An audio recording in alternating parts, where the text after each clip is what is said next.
আসসালামু আলাইকুম গাইস। এই যে দেখেন আমরা ঈদের পরের দিন একটা বউ টেস্ট করতে আসলাম।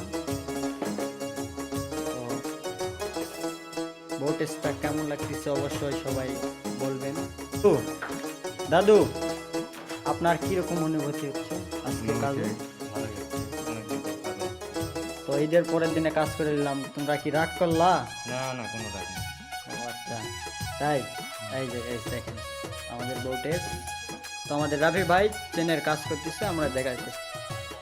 হ্যাঁ বন্ধু, হ্যাঁ বন্ধু, তুমি কি করতেছো এখানে? বন্ধু এখানে তো ঠাডা পড়া হোক, আমি চেনে লাগাচ্ছি, ঠিক আছে। চেন লাগাচ্ছ? হ্যাঁ, তো গেটে তোমার করে- কিরকম লাগতেছে? আমার খুবই খারাপ লাগতেছে, কারণ রোদ, প্রচন্ড রোদ। তাই আর তো ঈদের পরের দিন কাজ করতে খুবই ভালো লাগছে না তো একদম ঈদের না। পরের দিনে কাজ করে নিলাম, তুমি কি রাগ করলা? খালি রাখলো দোস্ত, তোমার পিঠটাতে যাচ্ছে। এই সি সি।